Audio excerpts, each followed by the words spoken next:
Voilà Dieu, soyez bénis, soyez bénis. Alléluia, c'est un jour nouveau que l'Éternel a fait. Je suis dans la joie d'être encore ce soir avec vous. Gloire à Dieu. Nous sommes sur Effectif Live TV et aujourd'hui c'est couple, mariage et famille. C'est un jour nouveau que l'Éternel a fait et vous avez remarqué que je suis assis seul. Voilà, ce n'est pas habituellement ce qui se passe, mais aujourd'hui je suis seul. Gloire à Dieu. Amen, amen. Et nous allons tout à l'heure engager notre sujet de ce soir, le thème que le Seigneur a prévu pour chacun d'entre nous. Pour l'heure, je vais vous demander de partager et dans quelques-unes, 1-2 minutes, nous allons commencer à débattre le thème que le Seigneur nous a donné ce soir. Je suis dans la joie de voir tous ceux qui ont l'habitude de nous suivre. Je vais profiter pour dire merci à tous nos partenaires. Merci pour le travail que vous faites et toute l'équipe de Effectif Live TV. Que le Seigneur se souvienne de vous, se souvienne du temps que vous mettez à côté pour que chaque jour et chaque semaine, son peuple puisse recevoir cette nourriture solide. Et je sais une chose, c'est que Dieu est quelqu'un qui se souvient toujours de ceux qui se préoccupent de son œuvre et l'avancement de son œuvre. Que Dieu vous bénisse. Merci pour nos partenaires, ceux qui financent cette œuvre. Que Dieu vous bénisse. Et comme vous le constatez, je suis l'apôtre Hilaire Afi, premier visionnaire des églises de Christ Resurrection Ministries. Je suis là ce soir pour débattre sur un thème que vous sûrement avez entendu. Mais sachez que nous sommes dans le couple, mariage et famille. Je pense qu'avant toute chose, nous allons recommander ce temps au Seigneur. Et ensuite, nous allons passer à cette émission. Seigneur, nous te bénissons. Nous te disons merci parce que c'est toi qui as suscité ce jour. Et je crois, Père, que ce que tu as pour nous va nous aider à pouvoir soutenir cette famille, ce foyer, ce couple que tu nous as donné. Et je mets sous l'arrestation de ton esprit tout ce qui ne te glorifie pas. Et je te déclare roi et seigneur de ce moment au nom de Jésus. Amen. Amen, amen. Que Dieu vous bénisse. Voilà, comme je dis, je suis l'apôtre Hilaire Afi, premier visionnaire des églises Christ Resurrection Ministries. Et là, j'ai un thème pour toi qui me regarde ce soir. Et comme vous le voyez au bas de votre écran, c'est les 8 erreurs à ne pas commettre dans le couple. Les 8 erreurs à ne pas commettre dans le couple. Que Dieu nous bénisse, parce que je sais que ce que nous allons entendre ce soir va nous faire du bien. Je vais commencer par dire que, vous savez, quand nous sommes dans un couple, pour ceux qui ont été déjà dans le couple, qui sont divorcés, pour ceux qui vivent maintenant dans le couple qui me regardent, et tous ceux qui sont sur le point d'appartenir à un couple, si je peux ainsi m'exprimer, sachez une chose. Vous ne passerez pas à côté des discordes. Ça va arriver à tout moment. Les disputes, les malentendus, c'est des choses qui, dans notre marche de couple, de famille, c'est des choses qui arrivent. Bon, je suis souvent surpris quand j'entends, moi c'est ma conviction personnelle, quand j'entends des couples, c'est vrai, qui ont 30 ans, 40 ans de mariage, qui disent qu'ils n'ont jamais eu de problème. Bon, je suis un peu sceptique à cela parce que nous sommes deux personnes différentes venant d'horizons différents qui essayons de nous mettre ensemble. Je dirais qu'au moins un jour en passant, il y a quelque chose qui nous a échappé. Mais sûrement qu'on a su sortir de là. Mais dire qu'il n'y a jamais eu de malentendus, de disputes ou bien de discorde, bon, je pense que ça laisse à désirer. Mais sinon, pour mon expérience jusqu'à ce jour, je suis convaincu d'une chose, que nous soyons chrétiens ou non chrétiens, que nous ayons la crainte de Dieu ou pas, les discordes, les disputes, les malentendus peuvent arriver dans notre vie de couple. Et c'est les éléments dont nous avons besoin pour sortir de là qui vont nous aider à avoir un couple heureux. Gloire à Jésus. Et par rapport à ce thème dont nous allons débattre ce soir, les 8 erreurs à ne pas commettre dans le couple, je vais commencer par dire une chose. J'ai l'habitude de vous dire que le cerveau est divisé en 2 hémisphères, c'est-à-dire l'hémisphère droit et l'hémisphère gauche. Et l'hémisphère droit, c'est l'hémisphère des émotions. L'hémisphère gauche, c'est le raisonnement, c'est le rationnel. Donc, vous allez voir que dans un couple, il y a au moins un qui est plus porté sur le côté émotionnel et l'autre qui est porté sur le rationnel, le raisonnement. Donc, ces 2 tas de personnes, on les trouve toujours dans un couple. Donc, c'est pour cela que si nous comprenons ce soir qu'il y en a d'autres qui utilisent beaucoup le côté émotionnel et l'autre qui est rationnel, il faudrait qu'on arrive au point où tout ce que nous disons, tout ce qui sort de nous, doit être vraiment analysé pour ne pas blesser cette personne qui est à côté de moi. Je dis par exemple quelqu'un qui est beaucoup émotionnel. C'est-à-dire quelqu'un qui est beaucoup émotionnel a tendance à pouvoir analyser tout ce qui sort. C'est-à-dire qu'elle prend les choses à la lettre. C'est-à-dire quoi? Quand je dis quelque chose, peut-être je le dis sans avoir mis quelque chose de façon, plus vous voulez, négative derrière ce que je suis en train de dire. Mais cette personne qui est émotionnelle va vraiment utiliser. Et l'autre aussi, comme il est rationnel, il est dans le raisonnement, il va analyser qu'est-ce que telle ou telle chose que cette personne vient de dire, qu'est-ce que ça signifie, quelle est la portée. Vous voyez, envoyer ça dans des débats, dans des niveaux où ça ne doit pas arriver. Donc, je comprends ce soir que si nous voulons avoir un couple heureux, un couple qui est épanoui, si nous voulons réussir notre vie de couple, il y a des erreurs à ne pas commettre. Et ce soir, nous en avons 8 que nous allons ensemble partager. Premièrement, et ça c'est très important, peuple de Dieu, c'est le manque de communication. Parce que ça c'est vraiment important. Je vous ai toujours dit que 80% des divorces sont dus à un manque de communication. Donc un couple qui ne communique pas, c'est un couple qui est en danger. Il faudrait qu'on se dise la vérité. Il faut communiquer. Il faut communiquer dans le foyer.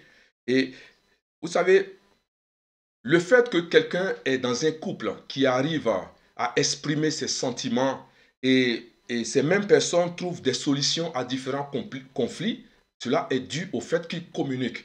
Et quand on arrive à communiquer, c'est-à-dire que la bonne manière de communiquer, c'est que quand on arrive à exprimer ses sentiments et où on arrive au point où, quand il y a des conflits, on arrive à en sortir, ça veut dire que la communication porte. Donc, un couple où la communication ne porte pas, vous allez voir que quand un conflit naît au milieu d'eux, il est difficile de trouver un terrain d'entente.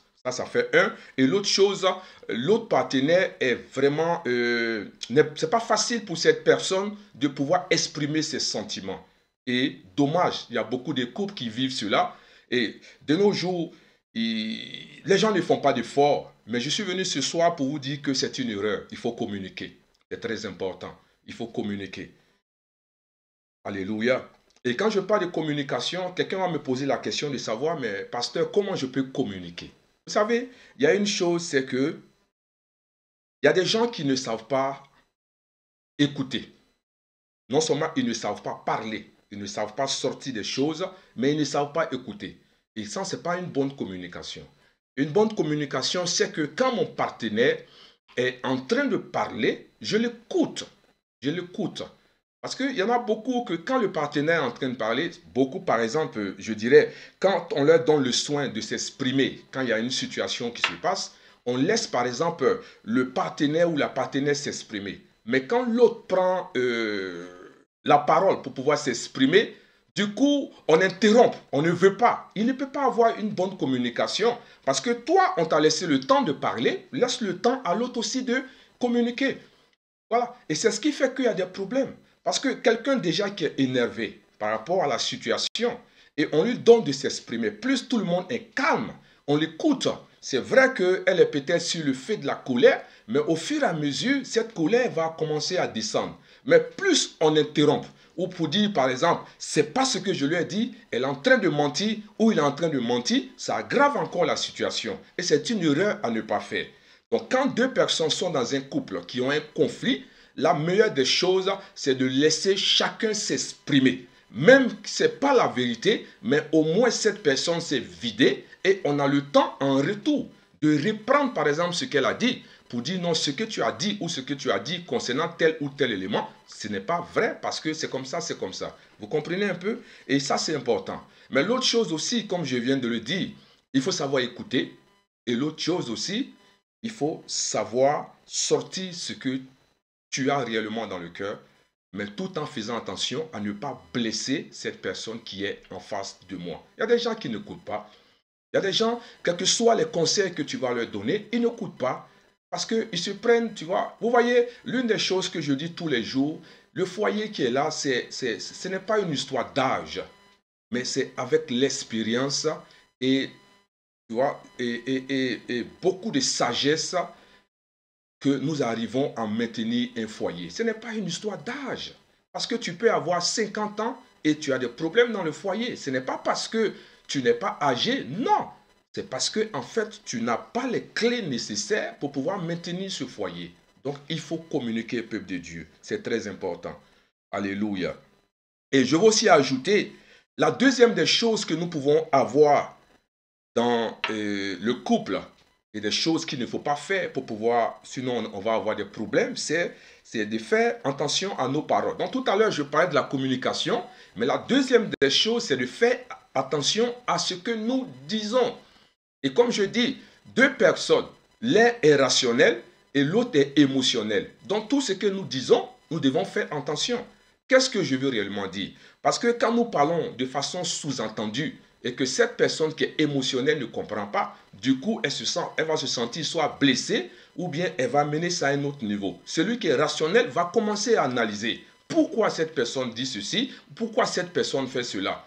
Donc, qu'est-ce que nous sortons? C'est très important. Souvent, certaines personnes, elles sont surprises que telle personne qui avait l'air calme, aujourd'hui a haussé le ton sur moi, ou bien m'a dit de sortir de la maison, ou bien m'a dit de faire ceci, mais ça dépend de comment nous nous comportons vis-à-vis de cette personne. Quelles sont les paroles que nous sortons? Cela est très important. Vous savez, souvent nous-mêmes nous provoquons des situations et après on est surpris.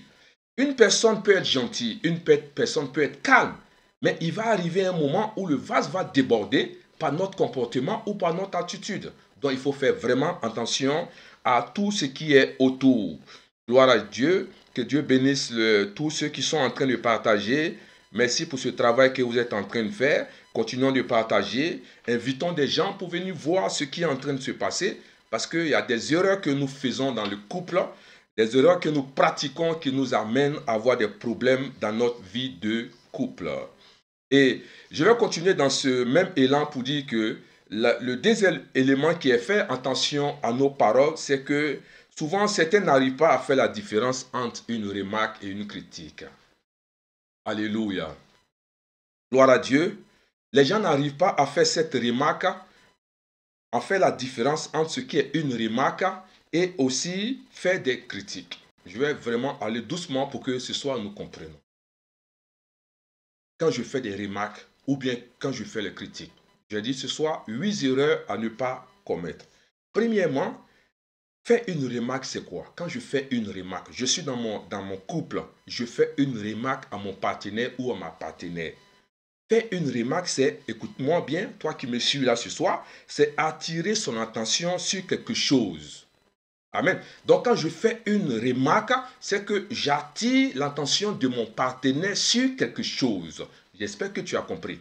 Mais quand je fais une critique, regarde la différence, faire une critique, c'est émettre un jugement négatif sur quelqu'un.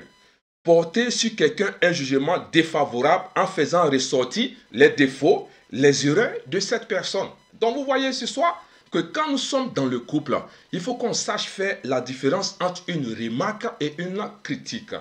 Quand il a besoin de faire la remarque, il faut savoir. Mais en même temps, je suis en train de faire une remarque ou bien je suis en train de faire une critique, mais je pense que c'est une remarque et je suis surpris que mon partenaire ou ma partenaire n'est pas à l'aise avec, elle est mécontente, il est mécontent, il est fâché. Il dit, mais moi, quelqu'un va me dire, mais je n'ai rien dit, j'ai juste fait une remarque. Mais ce soir, sache qu'il y a une différence entre faire une remarque et faire une critique. Pourquoi? Regarde par exemple la remarque. La différence entre les deux, nous avons donné les définitions, mais sache que la remarque, c'est-à-dire qu'elle est centrée sur l'acte. Tu vois? Que l'acte que cette personne a posé. Donc quand je fais une remarque, je me tiens sur l'acte que la personne a posé. Mais quand je fais une critique, c'est porté sur la personne. Donc vous voyez la différence? Donc c'est quelque chose que je vais faire et qui est porté sur la personne, ça, je suis en train de faire une critique. Mais quand c'est porté sur l'acte de la personne, c'est que je suis en train de faire une remarque. Est-ce que vous me suivez ce soir? Alléluia. Donc, par exemple, je vais vous donner un exemple très simple. Quand je dis, par exemple, la sauce n'est pas salée. La sauce n'est pas salée. Ça, c'est quoi? C'est une remarque. Mais quand je viens au point, tu dis, tu ne mets jamais de sel dans la sauce. Ça, c'est une critique. Vous voyez? Donc, quand je dis que la sauce n'est pas salée, la personne ne va pas s'énerver. Elle va dire, ah, donc je t'envoie un peu de sel alors. Parce que c'est une remarque que vous avez faite.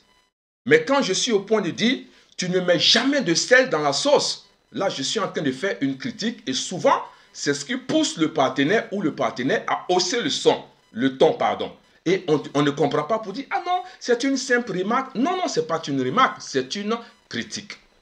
Vous voyez? Et c'est des erreurs à ne pas faire dans le foyer. Je pense que tu me comprends ce soir. Et si tu es d'accord avec moi, donne-moi un bon amen. Et à partir de là, je pense que tu vas voir ta différentes manières de t'exprimer, de changer dans ton couple pour savoir que les mots sont importants dans la vie de couple. Les faits et les gestes sont importants dans le couple. Et souvent, nous ne comprenons pas. Et c'est des choses qui ont l'air petites, qui ont l'air de ne pas avoir de sens, mais c'est important dans la vie du couple. Et je te dis la vérité, je te le dis ces choses-là parce que moi-même j'ai vécu cela et il y a des comportements que j'ai changés dans ma vie de couple qui sont en train d'améliorer. Et quand je te dis ces choses, ce n'est pas que j'ai un couple parfait, mais j'ai un couple heureux. Amen. Je n'ai pas dit que mon couple est parfait, mais mon couple est heureux. Pourquoi? Parce qu'il y a des choses que nous essayons d'éviter. Et c'est cette expérience-là que chaque jour, nous essayons de vous donner. Et je sais que ça, c'est des choses qui vont aider. Donc, vous voyez que la deuxième des choses, c'est faire attention à nos paroles. Savoir faire la différence entre une remarque et une critique. Dieu te bénisse parce que je sais que tu me suis ce soir. Gloire à Dieu. Et je vais profiter en même temps, si vous êtes là, si vous avez des questions sur ce que nous avons dit jusqu'à actuellement, et je suis prêt à répondre à ces questions. Je suis prêt à répondre à ces questions. Gloire à Jésus. Et pour l'heure, je pense que nous sommes concentrés en train de suivre ce qui est en train de se passer et en train de se dire. Voilà. Donc je remarque, voici, c'est les Amen. Ok, ça veut dire que les gens sont d'accord avec ce que je suis en train de dire. Les Alléluia. Merci Seigneur.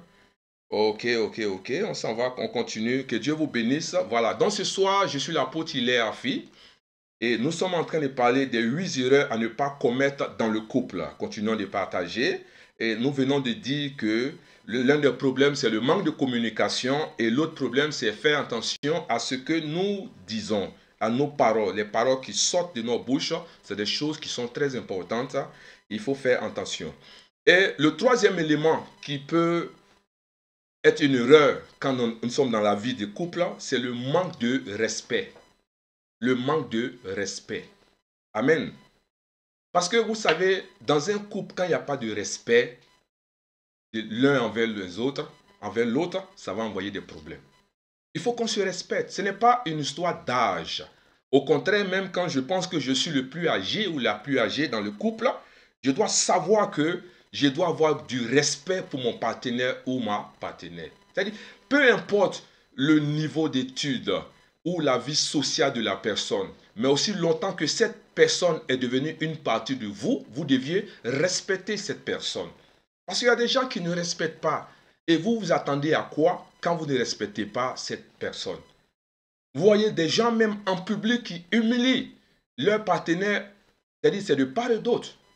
Tu vois? C'est-à-dire les gens se moquent de ton partenaire ou de ta partenaire. Tu l'humilies en public. Tu dis des choses qui dérangent. Mais il y a certains qui arrivent à se retenir. D'autres n'arrivent pas à se retenir. Mais je pense que c'est des erreurs à ne pas faire. Et cela, beaucoup de personnes le font. D'autres le font sciemment. Pourquoi? Parce qu'il y a un manque de respect qui est installé, que nous avons installé, qui fait que nous ne respectons pas. Il y en a d'autres qui sont tellement arrogants envers leur partenaire. Ils sont tellement arrogants, ils ont du mépris pour cette personne. Ils ont du mépris pour leur partenaire. Parce qu'ils pensent que souvent leur éducation, je veux dire, je ne sais pas, c'est-à-dire leur niveau d'éducation font qu'ils ont le droit sur la personne. Mais ce que tu es en train d'oublier, toi qui me regardes ce soir, cette personne est une partie de toi. Si cette personne est humiliée, c'est toi qui es humilié. Si cette personne a des problèmes, c'est toi qui as des problèmes. Parce qu'elle est une partie de toi. Je ne peux pas être dans un couple et je vois mon partenaire en train de souffrir. Et pour moi, je suis à l'aise, je vis comme je veux. C'est que, en fait, je n'ai rien compris du message de ce qu'est un mariage. Et c'est ce qui arrive à beaucoup de personnes. Avoir du mépris pour son partenaire, avoir du mépris pour sa partenaire, être arrogant avec cette personne à qui on a dit oui devant les mères, à qui on a dit oui devant le Seigneur. On ne peut pas avoir du mépris pour cette personne. Et il faut comprendre que cette personne est ton semblable. Cette personne est avec toi. Cette personne est une partie de toi. Tu ne peux pas avoir du mépris pour cette personne. Gloire à Dieu. Avoir du mépris pour son partenaire, c'est que vous comprenez que la femme est une idée de Dieu. En méprisant la femme, c'est qu'on méprise l'idée de Dieu. Gloire à Dieu. Quand tu méprises une femme, tu méprises l'idée de Dieu. Parce que c'est Dieu qui a eu l'idée de créer la femme. Donc quand tu la méprises, tu es en train de mépriser l'idée de Dieu. Donc comprenons que de part et d'autre, la personne avec qui nous vivons n'est pas un animal. N'est pas un animal. Si Dieu nous a fait la grâce d'avoir peut-être un niveau d'études élevé, gloire à Dieu. Mais ça peut aider le foyer et puis on avance. Et on peut trouver des moyens pour changer un peu. Si vous voulez changer un peu le côté éducation de la personne, l'aider, il faut l'aider, mais pas la mépriser. Pas lui marcher dessus. Et parce que c'est toi qui connais tout, c'est toi qui as vu tout.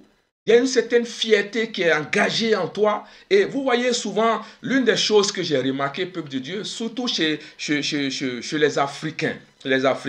Parce que souvent, on oublie, on prend notre coutume pour venir mettre dans le foyer et on dérange le foyer. Parce que souvent, vous voyez qu'en Afrique, il y a certaines coutumes ou bien il y a certaines tribus ou il y a certaines tribus, je dirais, qui ont cette tendance à dire, par exemple, nous sommes fiers. Ça, ce n'est pas une bonne fierté. On ne marche pas sur nous. Nous, on est comme ça, nous, on est ceci. Mais quand on arrive dans le foyer, c'est quelque chose de différent.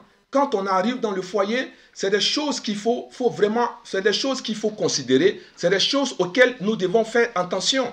Parce que cela n'a rien à voir avec nos coutumes. Amen. Cette personne qui est à côté de toi, elle est une partie de toi. Amen. Je reçois une question, par exemple, qui me dit, je vais continuer tout à l'heure, que faire des plaisanteries que l'autre voit comme un manque de respect? Voilà, en fait, c'est quoi? On peut plaisanter avec son partenaire, mais choisir le moment idéal et c'est quel genre de plaisanterie. Amen. C'est quel genre de plaisanterie? Parce qu'il y a des plaisanteries, tu vois, souvent beaucoup d'enfantillage dans les... Il y a des choses à ne pas dire, il y a des choses à ne pas faire. Que faire des plaisanteries que l'autre voit comme un manque de respect? Voilà. Je pense que si le partenaire ou la partenaire voit que cette plaisanterie pour lui est un manque de respect, je pense qu'il faut poser la question de savoir quel genre de plaisanterie tu aimerais. C'est-à-dire souvent, parce qu'il faut la joie dans le couple, il faut la joie dans le foyer. Donc, je demande à mon partenaire quel genre de plaisanterie. Mais s'il dit, par exemple, toi, tes genres de plaisanterie, ta manière de le faire, je pense que pour la bonne marche du foyer, il faut arrêter. Pour la bonne marche du foyer, il faut arrêter. Parce que lui, il voit ça en mal.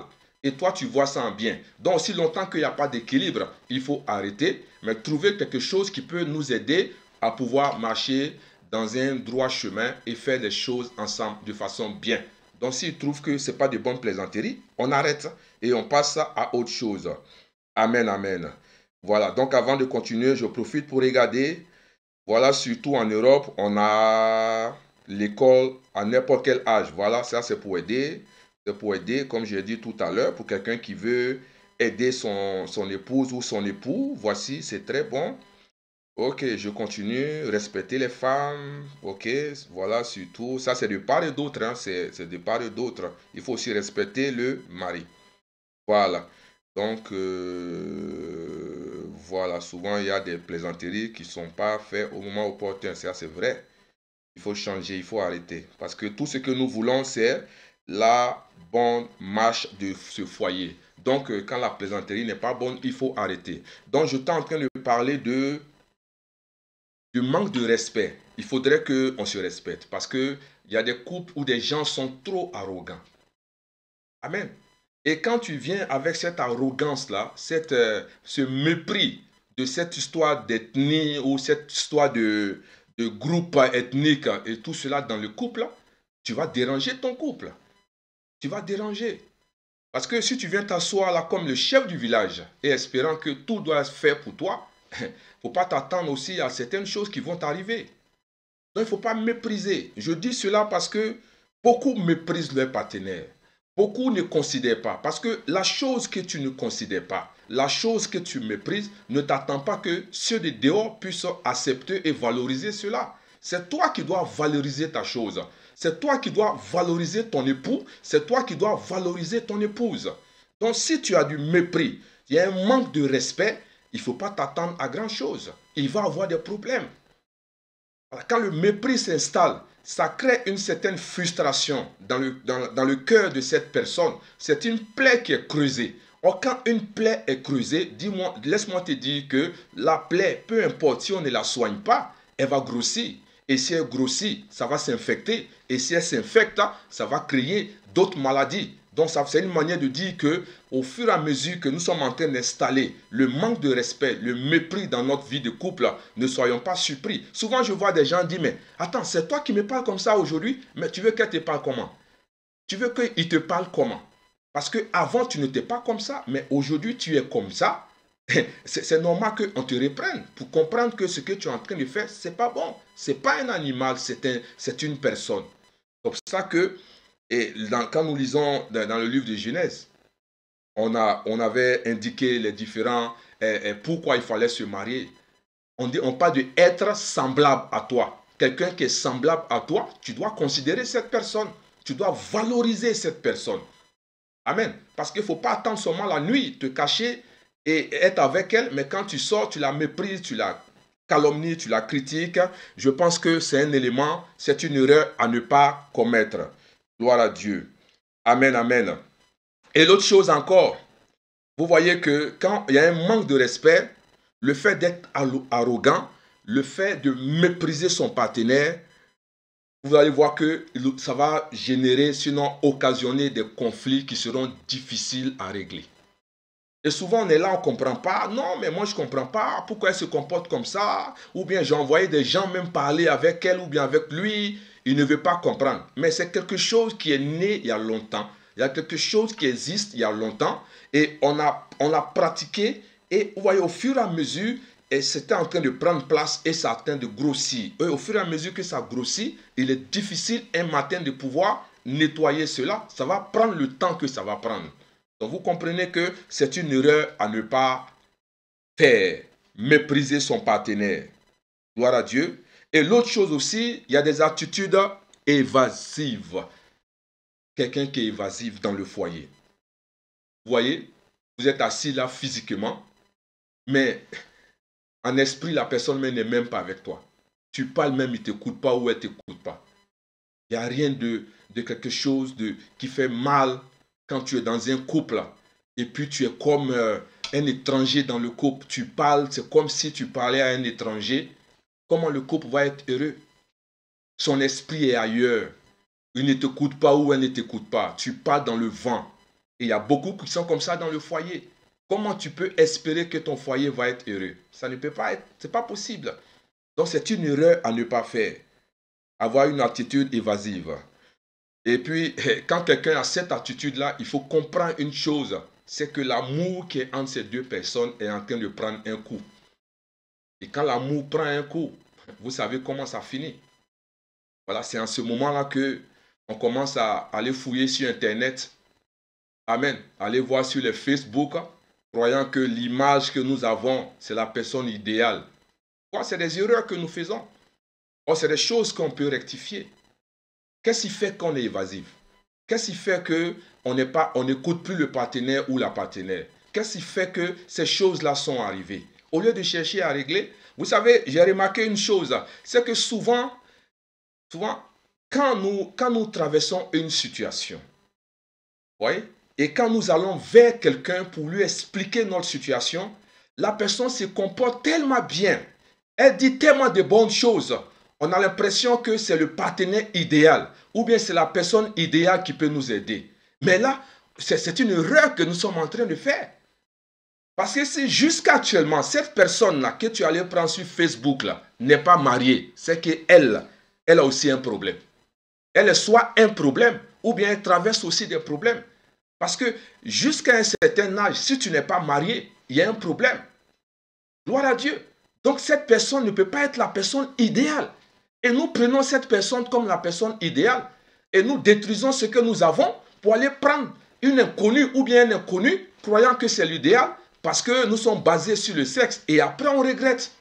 Vous comprenez? Après, on regrette. Donc, faisons beaucoup attention à ce que je suis en train de dire ce soir. Ne soyons pas évasifs. Soyons des personnes là qui sont connectées quand notre partenaire est là. Nous sommes là physiquement, nous sommes là en pensée, nous sommes là en esprit, nous sommes avec la personne.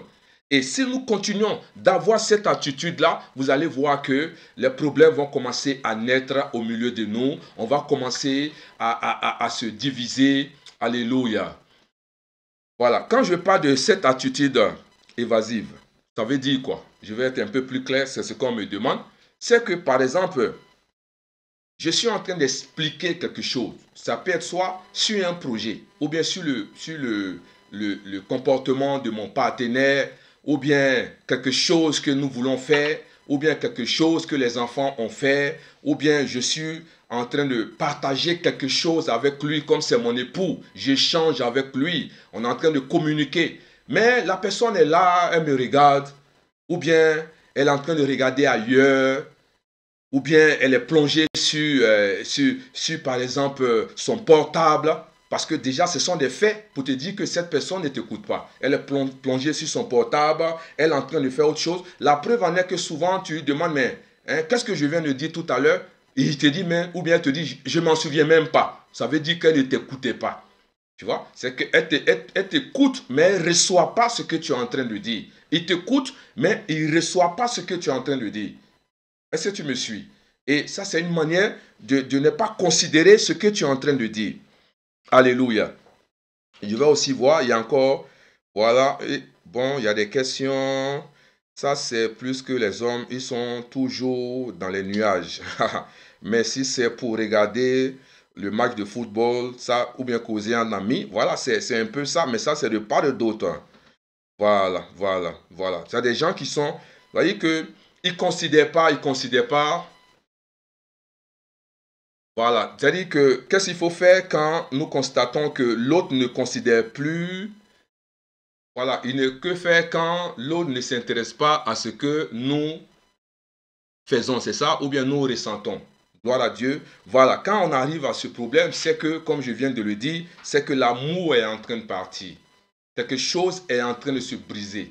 Mais comme c'est en train d'aller à petit feu, c'est-à-dire qu'il faut prendre le temps. Parce que c'est pour cela que tout à l'heure, nous avons commencé par la communication. Parce que la communication, c'est la clé. C'est la clé pour un mariage heureux. La communication, c'est la clé pour que des personnes soient heureuses dans leur vie de couple. La communication est quelque chose de très important. Donc quand nous constatons que la personne est en train de se comporter comme cela, ça veut dire qu'il y a quelque chose qui est en train de se briser. Parce que ce qu'il faut comprendre, c'est que l'amour ne peut pas être, puisque c'est émotionnel, ce sont les émotions, donc cet amour-là ne peut pas être stable durant tout le temps. Il va arriver des moments où ça peut diminuer. Il peut arriver des moments où ça peut augmenter. Mais les éléments nécessaires pour pouvoir maintenir cela, c'est ce qu'il faut faire. C'est pour cela qu'il faut s'asseoir. Il faut regarder autour de soi. Qu'est-ce qui fait que le monsieur se comporte ou la femme se comporte ainsi? Parce qu'il y a des choses souvent, par exemple, je vais être clair avec toi, il y a des choses que nous faisons et nous sommes surpris. Si, par exemple, je passe mon temps, par exemple, sur Internet, je suis en train d'entretenir des relations sur Internet, et que moi, tu vois que le partenaire ou ma partenaire est en train de changer. Il faut comprendre qu'il ne faut pas aller accuser un sorcier. C'est nous-mêmes qui provoquons ce qui est en train de se passer. Parce qu'on est heureux entre nous. Et il y a une personne étrangère ou il y a un acte de l'extérieur qui vient bouleverser cet amour que nous avons tissé. Nous comprenons que nous sommes fautifs de ce qui est en train de se passer. Donc, il ne faudrait pas s'attendre à ce qu'on se dise, mais pourquoi tu as changé? Pourquoi tu es comme ça avec moi? Pourquoi tu me parles ici? Pourquoi tu te comportes comme ça? C'est toi qui allais provoquer cela. C'est toi qui allais provoquer. Gloire à Dieu. Je vais voir encore, il y a beaucoup de questions. Voilà, je vais voir beaucoup de questions. Que Dieu vous bénisse pour les partages. Merci d'être connecté. Merci d'être connecté. Voilà, et quand l'autre ne sent plus, voilà, amen, amen. Il y a certains hommes qui montrent à leurs femmes de l'affection lorsqu'ils sont seulement à deux, mais en public, ils la ridiculisent. Ça, c'est vrai. Voilà, oui, ok. Pour l'instant, c'est des... Il y a beaucoup qui n'ont pas envie de se marier. Ok, allons-y. Voilà, c'est juste des appréciations. Voilà, ok. Donc, vous comprenez que voici un élément. Et le cinquième élément que nous pouvons avoir, c'est le manque de confiance. Waouh, voici un élément très dangereux dans le couple quand il y a un manque de confiance. Quand il y a un manque de confiance dans le couple. Parce que, vous savez, souvent, comme on dit souvent, c'est nous-mêmes qui allons chercher nos problèmes. Amen. Parce que je ne peux pas comprendre que, je parle par exemple des hommes, je ne peux pas comprendre qu'un homme, tu vis avec quelqu'un, tu as ta femme, tu as tes enfants, tu vois. Ça ne te suffit pas d'aller encore prendre, je ne sais pas comment vous appelez ça, si c'est des maîtresses ou pas. Et vous voyez que forcément, le cœur sera partagé. Ok? Nos comportements vont changer. Quelqu'un qui avait l'habitude de rester en famille avec ses enfants, dîner avec eux, dîner avec son épouse. Quand il y a une tierce personne qui est dehors, qui vient s'installer, ce que vous oubliez, c'est que ces personnes-là, dans un premier temps, elles vont faire semblant d'accepter tout ce que vous faites avec elles, tout ce que vous dites. Mais quand votre relation dehors va commencer à prendre une autre tournure, elle va exiger des choses, ou il va exiger des choses, donc on sera obligé de sortir de là où on était pour se retrouver dans un environnement où on rentre tard, on découche, on dépense plus, on fait des choses qu'on n'a pas l'habitude de faire. Pourquoi? Et nous sommes surpris que quand nous venons à la maison, il y a un changement qui s'opère. Il y a un changement qui s'opère, par exemple, dans notre maison et on est surpris. On se demande, mais pourquoi la femme se comporte comme ça? Ou bien pourquoi l'homme se comporte comme ça? C'est nous-mêmes qui avons provoqué cette chose-là. C'est nous-mêmes qui avons engendré cette chose-là. Les problèmes n'étaient pas là, mais c'est nous-mêmes qui sommes allés chercher nos problèmes pour envoyer. Et on est surpris. On est surpris. Tisser des relations au téléphone avec des gens qu'on ne connaît pas. Vous pensez que vous voyez souvent, vous voyez sur Facebook, les gens sont bien jolis, ils sont bien mignons. Allez les voir vis-à-vis. Parce qu'on dit on est souvent photogénique, n'est-ce pas? Mais quand vous allez voir ces personnes-là, après vous êtes dessus, vous ne les connaissez pas. J'ai eu des cas où des personnes ont tissé des relations. Certes, bon, d'autres ont pu se marier avec, gloire à Dieu. Mais il y en a certains qui ont été détournés de leur voie, détournés de ce qu'ils faisaient, qui a détruit les foyers, des foyers qui étaient heureux, des foyers qui étaient un exemple pour tout le monde, à cause de quelqu'un que nous avons vu sur Internet. Nous sommes allés détruire ce foyer-là. Vous voyez, quand un couple arrive au point où il y a un manque de confiance, le couple est en danger. Je suis venu te dire la vérité. Quand il y a un manque de confiance, la femme ou le monsieur ne peut pas toucher à ton téléphone. Tu vas voir que le monsieur ou la femme est couché, on va courir pour aller fouiller dans les poches pour voir s'il n'y a pas un mot. On va fouiller dans le portable, on va fouiller dans le courrier, on va fouiller au pouvoir. Tu vois, quand on arrive à ce stade-là, il y a un problème et il y a un manque de confiance qui s'est installé. Quand il y a un manque de confiance, vous allez voir que le foyer ne sera pas heureux. Le foyer ne sera pas vrai. Les gens ne seront pas vrais. Amen. Et moi, je ne comprends pas ces personnes-là. J'ai dit, vous êtes des sorciers. Vous rentrez, c'est-à-dire, vous voyez un couple qui est là, qui a des enfants. Le monsieur est avec sa femme, la femme avec son mari. Souvent même, ils vont même jusqu'à s'asseoir dans la maison de ces personnes-là et on les présente comme des cousins, on les présente comme des cousines, on les présente comme des connaissances. Mais quand tu rentres là et tu es assis là, tu as vu le couple avec ses enfants-là. Et quand tu regardes là, que tu vas diviser, tu vas détruire ce foyer-là, ça ne te fait aucun chagrin. Et souvent, tu dis que tu es chrétien. Et tu dis que tu as une Bible. Amen. Ça, c'est de la méchanceté et c'est de la sorcellerie. Il y a tellement d'hommes libres sur cette terre, il y a tellement de femmes libres, mais c'est les hommes mariés qui t'intéressent. Allez détruire le foyer de quelqu'un. Allez détruire la vie des gens.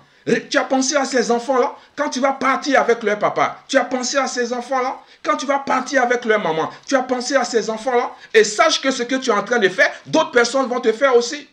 Parce que ce que tu sèmes, c'est ce que tu vas récolter. Ce que tu sèmes, tu vas récolter. Amen. Gloire à Dieu. Le monsieur te dit tu es marié. C'est là même que ton cœur est chaud. Amen. La femme dit elle est mariée. C'est là même que tu es. Il faut comprendre. Il y a quelque chose qui ne va pas. Alléluia. Oh, dites-moi un bon amen. Dites-moi un bon amen. Arrêtons notre sorcellerie. Parce que c'est de la sorcellerie pure. La sorcellerie. Amen, amen. Et vous voyez que quand il y a un manque de confiance qui s'installe dans le couple, le couple n'ira pas loin. Le couple ne sera pas heureux. Souvent, on va faire semblant, quand on voit d'autres personnes, d'être heureux, comme si tout va bien. Mais ensemble, on n'est pas heureux. Ensemble, on n'est pas heureux. Gloire à Dieu. On n'est pas heureux dans le couple. Gloire à Jésus. J'ai une autre question. Que faire après une grosse déception?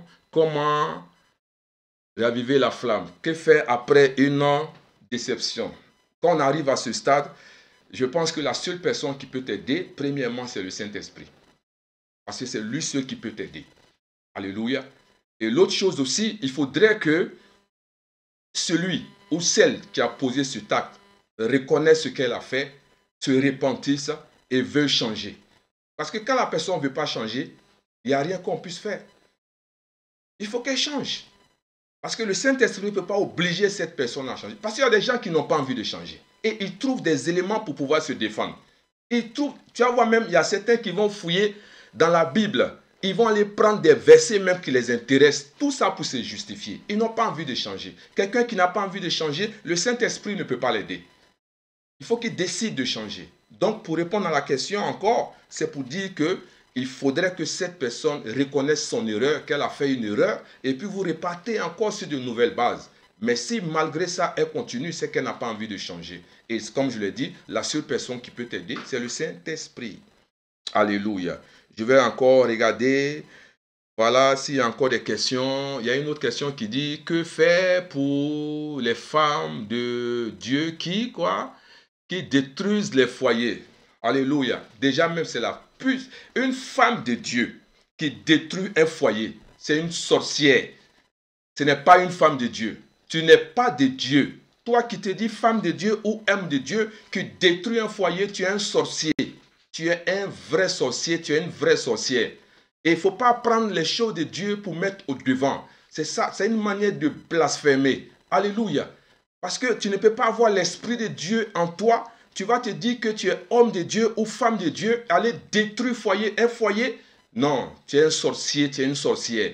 Il faut te repentir. C'est ce que je peux dire à ces personnes-là. Elles ont besoin de repentance avant que le feu de Dieu descende sur eux pour les détruire, qu'elles changent.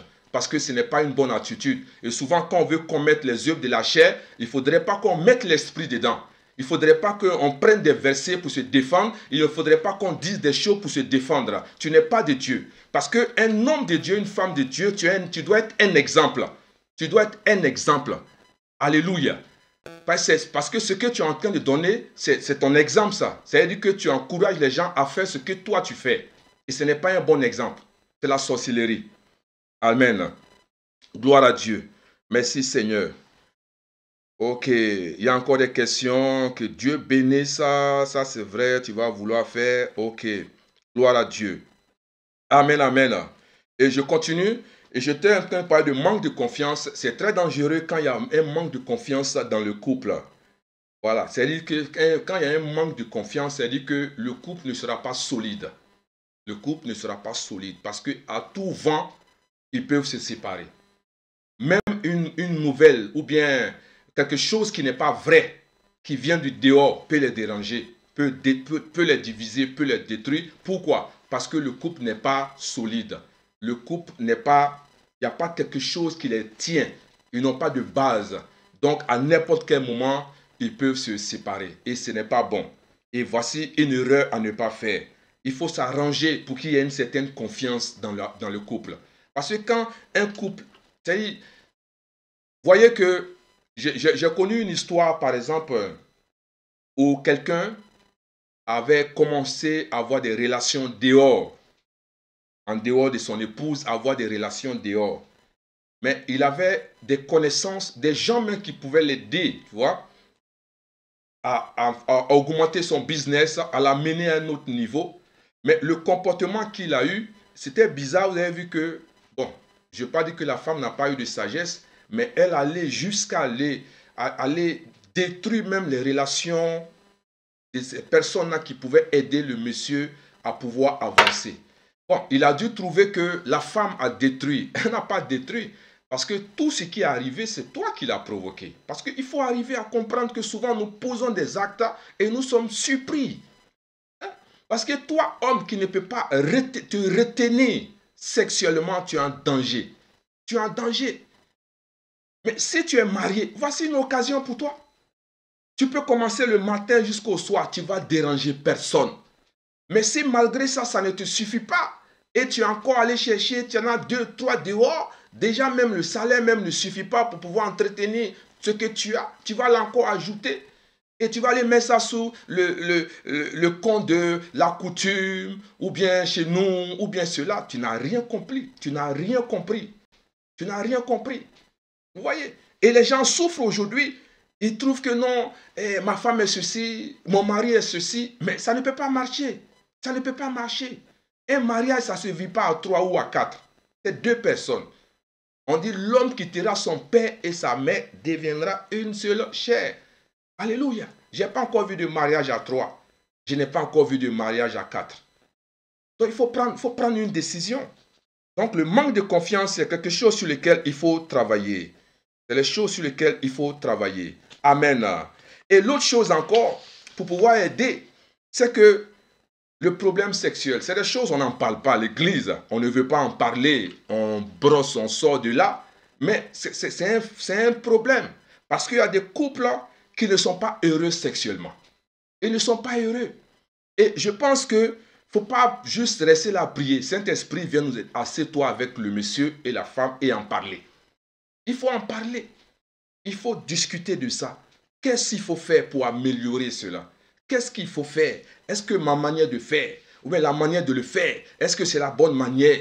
Pourquoi tu n'es pas satisfaite? Ou bien pourquoi tu n'es pas satisfait? Il faut en parler. Parce qu'il y a 2 choses très importantes. L'argent et le sexe. Quand ce n'est pas bien fait, ah non, il va y avoir problème. Non, que tu sois beau, belle ou quoi. Si tu n'arrives pas sexuellement à satisfaire ton épouse, tu es mal barré. Comme on le dit. Tu es mal barré. Amen. Gloire à Dieu. Et ce sont des erreurs. Ce sont des erreurs. Amen. Je reçois encore les questions. Je reçois encore les questions. Oui. Ouais, la régie m'envoie les questions. Que Dieu vous bénisse. Alléluia. Amen. Voilà, je suis sur le sexe. Je vais lire les questions et puis on va continuer. Que faire quand tu n'arrives pas à aller en intimité avec ton homme après une déception? Voilà, on va répondre à ça en même temps. Il y a une femme qui sortait avec un homme marié. Elle est allée dans plusieurs églises. On dit c'est son mari. Est-ce possible? Alléluia. Je vais répondre à cette question tout à l'heure. Mais vous voyez, que faire quand tu n'arrives pas à aller en intimité avec ton mari après une déception? Voilà, ce qu'il faut comprendre ici, c'est que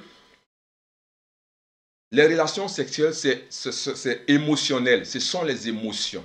Ok? Ce sont les émotions que nous dégageons. Ce sont les émotions qui nous font aimer ce qui est en train de se passer. Mais quand les émotions ne répondent plus, c'est-à-dire qu'il y a quelque chose qui est bloqué au niveau du cerveau. Amen. Parce que si quelque chose est bloqué au niveau du cerveau, c'est le comportement et l'attitude qui va amener cette personne doucement à se dégager de ce bloc qui est au niveau de son cerveau. Voilà. Parce que souvent nous commettons des erreurs et nous ne reconnaissons pas et nous ne voulons pas abandonner. Donc c'est difficile. Et le soir, on espère rentrer en intimité avec cette femme-là ou bien avec cet homme-là et on emploie les expressions « je ne te sens pas ». Je ne te sens pas. Tu vas le sentir comment? Tu vas la sentir comment? C'est pas possible. C'est pas possible. Parce que c'est des émotions qu'on dégage. C'est des émotions. Sinon, elle peut être avec toi, tu fais tout ce que tu veux, elle te regarde, quand tu finis, tu dors. En ce moment, tu n'as rien fait. Parce que la relation sexuelle, c'est un plaisir à deux. En même temps que je reçois quelque chose, je reçois des émotions par rapport à cette relation, en même temps, le partenaire ou la partenaire reçoit aussi cette émotion. C'est quand on sort de là, on dit, ah, on a eu de bonnes relations sexuelles. Mais quand c'est d'un côté, c'est one way, comme les Anglais le disent, c'est pas bon. C'est pas bon. Vous allez voir que aussi longtemps qu'on n'en parle pas, un matin, quelqu'un va s'exploser. Gloire à Dieu. Et voici encore un élément. La personne, en fait, c'est quoi? Elle est bloquée quelque part dans son esprit, dans son cerveau, parce qu'il y a quelque chose qui s'est manifesté. Et ce qui a fait que ça freinait beaucoup de choses. Maintenant, il y a possibilité de réparer cela si le partenaire change. Le partenaire change. Le partenaire commence à se positionner comme le partenaire qu'il était ou elle était auparavant et commence à se comporter comme elle devait se comporter, à changer ses habitudes, à changer les éléments que cette personne lui reproche, jusqu'à ce que la confiance puisse naître. Parce que tant qu'il n'y a pas de confiance, ça freine aussi, ça donne aussi ce blocage-là. Et c'est ce qui arrive. Amen. Donc, il sera difficile. Je sais, je suis conscient de cette question. Ce n'est pas du jour au lendemain. Ce n'est pas oui, ok, on s'assoit, on parle, demain, on a les relations et puis tout va bien. Non, non, non. Pour que les émotions se repositionnent par rapport à satisfaire ce besoin-là, c'est graduellement. Graduellement. Il faut que la personne reconnaisse ses erreurs, décide de changer pour que les choses puissent aller de l'avant. Amen. Maintenant, il y a une femme qui sortait avec un homme marié et est allée dans plusieurs églises. On dit que c'est son mari. Vous savez, je ne veux pas rentrer dans ces... Parce que, soyons clairs, Dieu a fait 5 ministères. Et dans les 5 ministères, il y a les apôtres, il y a des pasteurs, il y a des enseignants, il y a des docteurs et il y a des prophètes. Je crois et je sais qu'il y a de vrais prophètes sur la terre. Il y a de vrais prophètes de Dieu sur la terre. Je crois et j'en connais. Il y a de vrais prophètes, mais en même temps, il y a de faux prophètes. Amen. De la même manière qu'il y a de faux docteurs, il y a de faux pasteurs, il y a de faux enseignants, il y a de faux prophètes. Vous comprenez? Parce que, regarde, quelqu'un qui est marié, quelqu'un qui est marié, il y a une femme qui sortait avec un homme marié. Tu vois? Quelqu'un qui est marié, qui a des enfants, ils ont 10 ans, 15 ans de vie. Maintenant, toi, tu te lèves et ce même Dieu-là veut faire souffrir ses enfants. Ce même Dieu-là veut faire souffrir cet homme ou je ne sais pas qui, enlever de l'autre côté pour te donner pour que toi, tu sois heureux. Attends, c'est quel Dieu ça? C'est quel Dieu qui est aussi mauvais? C'est quel Dieu qui est aussi mauvais qui va détruire un foyer pour rendre un autre foyer heureux? Plein d'hommes qu'il y a sur la terre, là. Tu ne peux pas chercher pour toi dedans. C'est les hommes mariés que tu t'intéresses. Tu es possédé.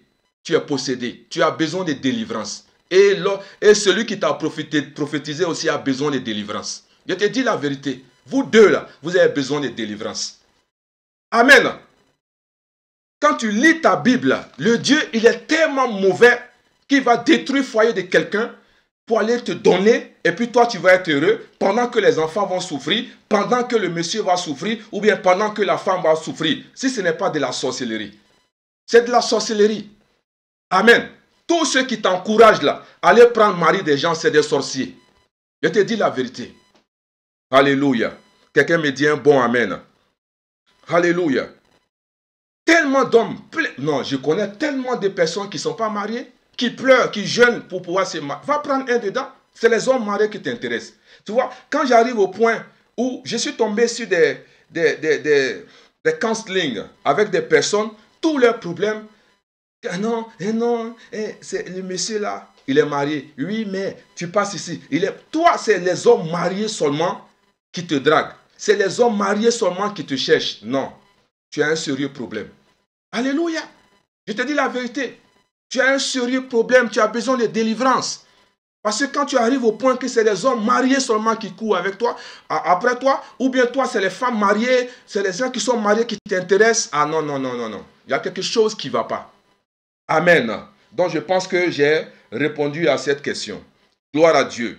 Et on est en train de parler du côté sexuel. Je reçois toujours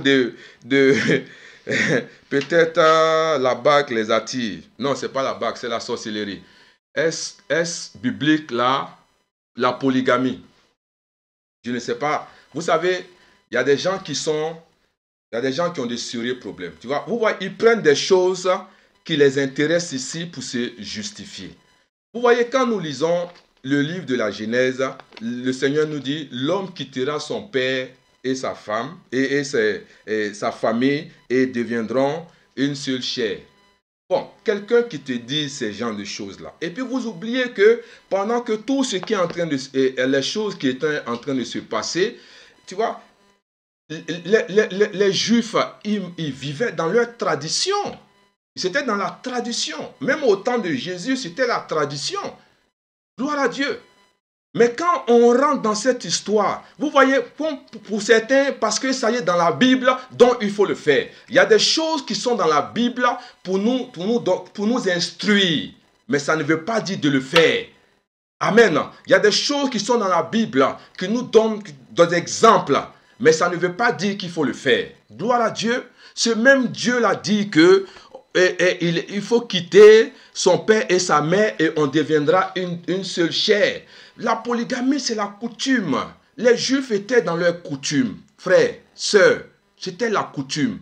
Gloire à Dieu. Donc, il ne faut pas te blaguer, comme on le dit, avec cette histoire d'aller t'encombrer avec une multitude pour te justifier et tu vas te sentir heureux. Gloire à Dieu. La preuve en est, au-delà de ça, quand tu vas... Regarde, la polygamie, c'est la coutume, ce n'est pas les choses, ce n'est pas biblique. Gloire à Dieu. Que Dieu nous bénisse. Alléluia. Je parlais du problème sexuel. Amen. Il est très important de ne pas avoir honte et d'en parler. Trouver la solution. Quand tu ne sais pas faire, il faut demander conseil. Alléluia. Quand tu ne sais pas bien faire. Parce que souvent, on vous voit costaud comme ça, là, mais vous ne savez rien faire. Amen. Vous êtes limité. Amen. Vous avez besoin des conseils. Il faut demander conseil pour améliorer. Parce que quand la femme dit que tu dors vite, là, quand la femme dit que tu viens vite, quand la femme dit cela, là, c'est un problème. Il ne faut pas te fâcher. Elle a raison. Parce que j'ai dit l'argent et le sexe, quand ce n'est pas bien fait, quand on n'a pas, on est mal. Quand ce n'est pas bien fait, on est mal.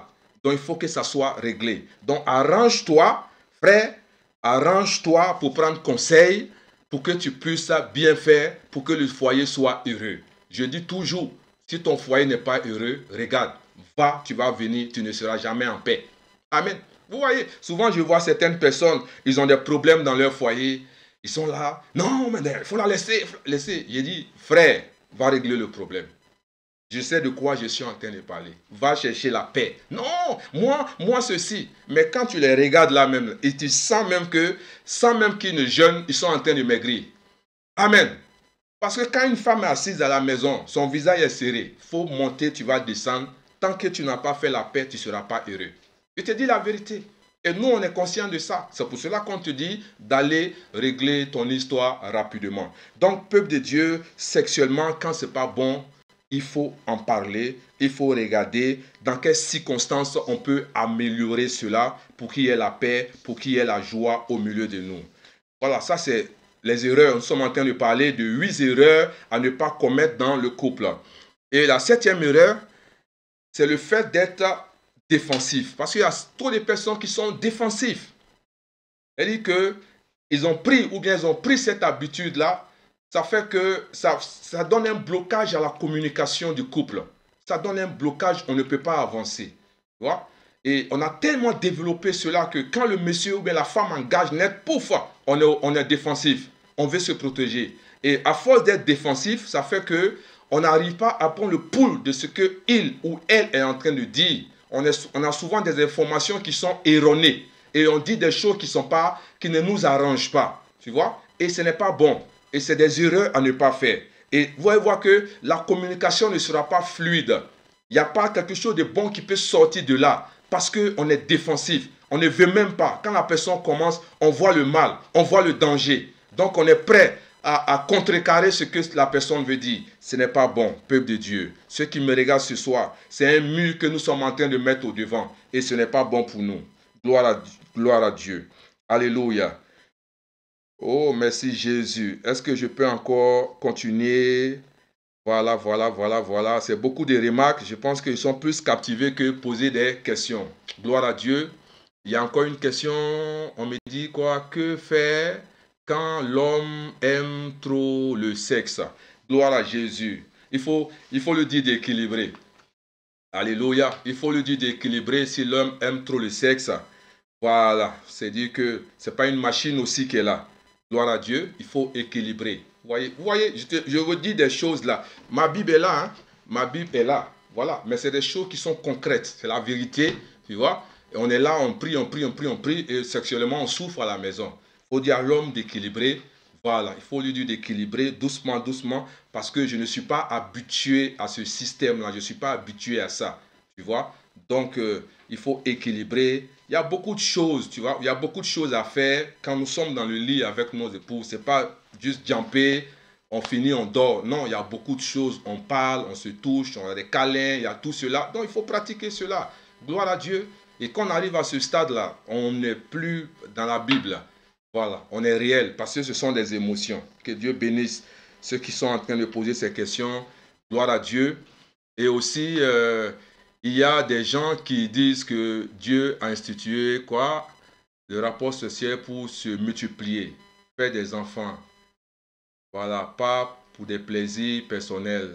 Qu'en pensez-vous? Ok. Donc, le problème, c'est quoi? La réponse que je vais te donner, si tu peux faire le nombre d'enfants que tu fais, tu les fais. Mais il ne faut pas les donner à quelqu'un d'autre pour les gérer. Voilà, il ne faut pas les donner à quelqu'un d'autre. Parce qu'en fait, c'est une histoire de planning. Gloire à Dieu, si tu peux faire, fais. Le nombre que tu peux faire. Il y en a d'autres qui ont 1, il y en a d'autres qui ont 3, il y en a d'autres qui ont 5, il y en a d'autres qui ont 6. Amen. Gloire à Dieu. Ce n'est pas mauvais en soi. Que ce soit 1 ou 10, ce n'est pas mauvais en soi.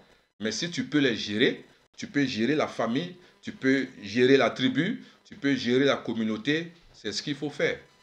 Gloire à Dieu. Voilà, moi personnellement, je pense que je préfère dire que chacun ait sa réponse à ça. Oui, que chacun ait sa réponse à ça.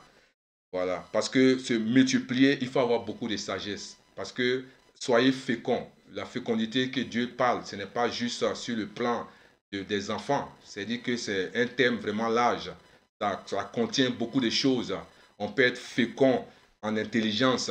On peut être fécond matériellement. On peut être fécond sur le plan financier. On peut être fécond dans beaucoup de choses. Ce n'est pas sur le plan sexuel seulement qu'il faut être fécond. Donc quand nous prenons la définition du mot, la fécondité, c'est multiplier. Multiplier, ce n'est pas multiplier seulement au niveau des sexes. C'est pour cela que je dis que ça laisse à chacun de voir là où il est en train d'aller avec cette question. Alléluia. Je vais terminer parce que je pense que la régie me fait signe pour dire la dernière des choses dans le couple. Parce que les 8 erreurs à ne pas commettre dans le couple, la dernière des choses, c'est le manque de complicité. Un couple doit être complice. Il doit avoir une vraie complicité. Gloire à Dieu. Vous voyez, comme on dit, on n'a pas assez d'amis, mais on a des amis. on a au moins un ou deux amis. Amen. Et la dernière fois, je parlais avec mon ami et il était avec son épouse, j'étais avec mon épouse, on était en train de communiquer sur,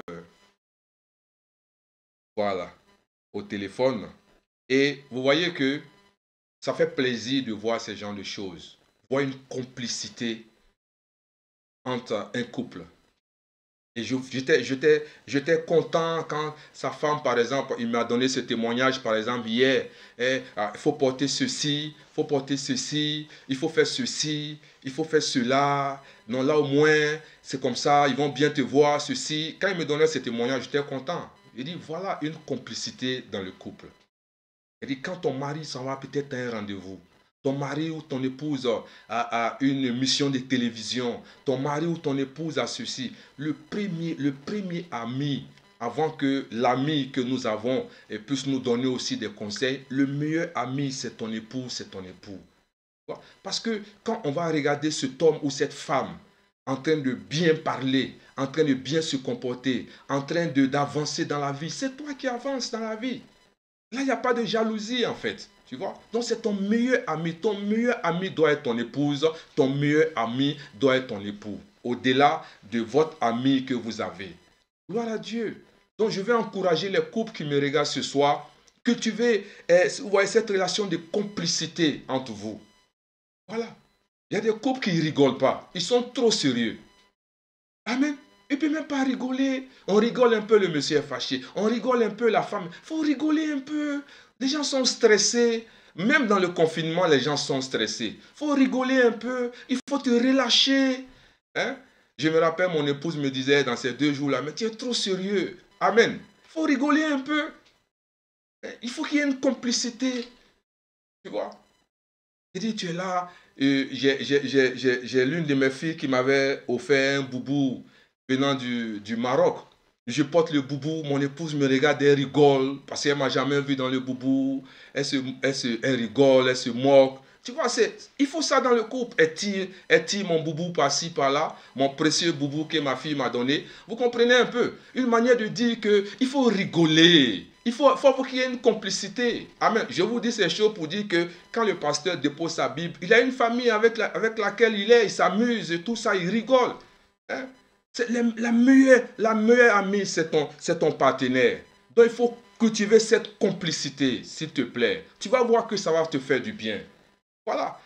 Et puis au-delà, quand vous allez maintenant voir vos amis, les amis que vous avez en commun, quand vous parlez de certaines choses, vous savez que c'est encore plus intéressant. Et c'est un exemple de vous voir. Vous voyez, quand vous voyez un couple qui est heureux, ça donne l'envie de les approcher, ça donne l'envie de connaître leur histoire, comment ils font pour arriver à là. C'est la complicité. Alléluia, c'est la complicité. Et je vais t'encourager, toi qui me regardes ce soir. C'est des erreurs à ne pas faire. Tu es trop sérieux. Même à la maison, il n'y a pas un temps pour toi et ta famille. Il n'y a pas de discussion franche. Il n'y a pas de liberté. Tu n'es pas vrai à toi-même. Amen. Il faut que tu sois vrai avec toi-même. Il faut te libérer. Gloire à Jésus. Alléluia. Amen, amen. Je pense que nous sommes arrivés au thème de cette émission. Il y a tellement à dire. Quelqu'un me dit, est-ce que c'est vrai que les positions, les rapports, c'est pour les païens? Bon, je dis que... Bon, je vais répondre rapidement. Vous savez, il y a des choses que, consciemment, quand on arrive à être dirigé par l'Esprit de Dieu, quand l'Esprit te dirige sérieusement, quand la conversion est réelle, il y a des questions où il y a des choses où il y a des débats dans lesquels tu ne rentres pas. Et toi-même, parce que l'Esprit te convainc. L'Esprit te convainc de justice. Vous voyez, même dans le sexe, les gens pensent que l'Esprit n'est pas dedans. L'Esprit te convainc. Il te convainc. C'est-à-dire qu'il y a des choses que tu as envie de faire. Mais l'Esprit même te dit que ça là, ce n'est pas bon. Ne fais pas. Pour quelqu'un qui est sensible à l'Esprit de Dieu, quelqu'un qui marche avec l'Esprit de Dieu, il y a des choses qu'il ne va pas faire. Amen. C'est vrai que tout ça, c'est des émotions et tout cela, mais l'Esprit est là aussi et puis il te parle. L'Esprit aussi te dit de ne pas faire ceci ou de faire ceci. Gloire à Dieu. Donc, il faut en tenir compte. Et c'est là que moi, je veux qu'on arrive ce soir. Oui, la monotonie sexuelle, yes, ça existe. C'est de s'asseoir en tant que partenaire et trouver de nouvelles stratégies. Je vais vous donner un exemple que je remarque beaucoup, par exemple, quand je fais le counseling chez les couples africains, la femme se plaint que le monsieur, quand il vient, il a une érection, il vient, il finit, il dort. Ça là, c'est quoi? C'est la plaisanterie. Vous voyez? Donc, il faut innover. Tu vois? Il faut, c'est-à-dire, quand on vient, on parle. On parle, on communique. On peut parler de ce qui s'est passé dans la journée. C'est-à-dire, faut qu'il y ait des préalables, comme on le dit. Il faut parler, gloire à Dieu. Il faut discuter. Il faut apprécier certaines choses. Et jusqu'à ce qu'on a. Ça doit être le dernier élément. Mais nous, on prend le dernier élément et puis on s'en va. Vous comprenez? Et comme on est fait différemment, selon nos émotions, voilà. Donc il faut en tenir compte. Il faut en tenir compte. Et vous allez voir que ça va changer cette monotonie-là. Parce que quand on vient, on monte, pouf, on finit, on descend. On monte, pouf, on descend. Ça va envoyer, c'est la monotonie. Il faut changer. Amen. Que Dieu soit avec nous. Gloire à Jésus. Ça, c'est le pasteur lui-même qui parle. Gloire à Dieu. Voilà, donc il y a des questions que je ne répondrai pas. Voilà, comme ce que je viens de voir. Je pense que laissons-nous diriger par l'Esprit. C'est mieux. Gloire à Jésus. Que Dieu vous bénisse. Merci d'avoir été avec nous ce soir. Je suis l'apôtre Hilaire Afi, premier responsable des églises de Christ Resurrection Ministries. Et nous sommes sur Effective Live TV, une chaîne de sagesse. Nous sommes là les lundis, mercredis et les vendredis. Aujourd'hui, nous sommes mercredi. Nous nous verrons ce vendredi avec un invité. Un invité vraiment qui va nous faire du bien. Gloire à Dieu. Et je vais vous demander, juste après cette émission, nous allons afficher le programme de vendredi prochain. Vous aurez le temps de la voir. Je pense que vous serez connectés ce vendredi pour voir combien de fois et comment Dieu va utiliser cette grande femme. C'est une femme, oui, je ne devais pas le dire, mais c'est une femme. Et allez aussi vous abonner sur notre YouTube. Allez liker, allez vous abonner et cela va vous faire du bien. Profitez pour partager cette vidéo à tous ceux qui n'ont pas pu être là ce soir et je pense que ça va leur faire du bien. Dieu bénisse vos vies, Dieu bénisse vos foyers, Dieu bénisse tout ce que vos mains touchent. Et l'émission c'était couple, famille et on a parlé du thème 8 erreurs à ne pas commettre dans le couple. Que Dieu nous bénisse. Alléluia. Merci à vous tous. Shalom, shalom, shalom. Et on a vendredi.